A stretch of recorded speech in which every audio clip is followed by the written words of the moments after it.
ए वेख विच मैं अड़ियल चिस्स आ रही है वेखी मैं बिल ही ना लगा मैं तेन दसा हाँ क्योंकि मैं अपनी चेलियां ने कलाम करनी है तो चल मेरी फिल्म बनानी शुरू कर ठीक है अपने मेरे चेलियो तो चेलियो मैं थोड़ी गुरु नज़ीर नरगिस चौधरी थोड़ा कलाम भी करनी आ देखो लोग साढ़े ते इल्ज़ाम ला रहे हैं अजकल मैं सज्जो खब्बे सुनिया है कि जी साड़ी कौम है साड़ी बरादरी है ये असी एक सोशल डिस्टेंस का ख्याल नहीं रख रहे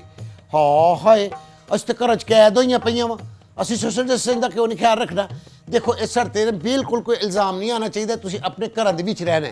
जिथे डेरे तो रवो घर चो रवो खूह ते खूह ते रवो अगर कोई भी घर दा के दरवाज़ा खड़कावे कोई भी गिरिया जारी करे दरवाज़ा नहीं खोलना कोई थोड़ा चामका आवे दरवाज़ा नहीं खोलना थोड़े चाह नाल आवे दरवाज़ा नहीं खोलना बस जिवें दिल किसी का दोस्त नहीं इन दिनों में खुसरा भी किसी का दोस्त नहीं ठीक है ना हाँ तो सज्जे खब्बे जिहड़े तुहाडे लोग रह रहे हैं उन्होंने भी कहो डिस्टेंस रखो हाँ हाए नहीं डिस्टेंस रखना चाहिए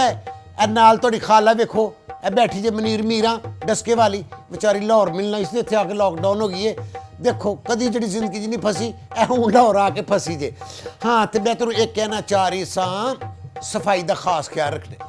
क्योंकि सब तो पहले लोग आके साड़ी सफाई चेक करते हैं कि साढ़े कितने नाखून तो नहीं वधे हुए साढ़े नचदे जिसम चो पसीने चो बदबू तो नहीं आ रही ना धोना ना वो धोवो अपना तन साफ करो अपना अंग साफ करो अपना मन साफ करो रोज़ कपड़े बदलो ठीक है और मेरी खास तौर पर तुहानूं सारियां नूं ये तकीद है कि देखो तुसी करो बाहर नहीं निकलना अड़ियो तुसी करो बाहर जाओगियां तो रश पेगा पुलिस आएगी फिर थाने जाके सानू गश पेगा तो पुलिस वाले ने फिर सानू गाना सुन तो बगैर छड़ना नहीं जे फिर जो असीं थाने जाके गाने गाते फिरिए गश पेगा बदल काला गश पेगा है गश पेगा बदल काला गश पेगा नाले ए दिन कोई गान वजान दे नहीं है तोबा तैब करन देने ठीक है हुण तुहानूं मेरी नसीहत हो गई है ना देखो इन्हां दिनां नहावो धोवो तुसीं कपड़े तब्दील करो ठीक है ना तो खास तौर पर जी तुहानूं तकीद हैगी ना इन्हां दिनां तुसीं शेव नहीं करनी तुसीं जो शेव वधा के रखोगे ना तो लोग ऐटोमैटिकली साढ़े को सोशल डिस्टेंस खुद ब खुद कर लैणगे समझ गए जे तो हुण जे मैनूं तुहाडे चों कोई चेली या किसी के इशारे ते लग के तुसीं इशारे ते गईयां या तुसीं किसी महफल ते गईयां या किसी दिन चौक च नज़र आ गईयां तो फिर तुहानूं पता है फिर नज़ीर नरगिस चौधरी जिहड़ी है ना उन्हें विच नरगिस कढ़नी है तो नज़ीर चौधरी तुहाडे कोल पहुँच जाना है ठीक है ना पक्की गल है चलो दुआ करो ए जो भी होया है लॉकडाउन शॉकडाउन अल्लाह पाक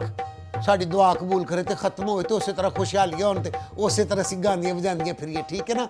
हुण तुसीं अपनी गुरु का पैगाम याद रखना है तो नाले ठीपरे बचा के रखना पता नहीं की हालात होन अपने गुरु नज़ीर नरगिस चौधरी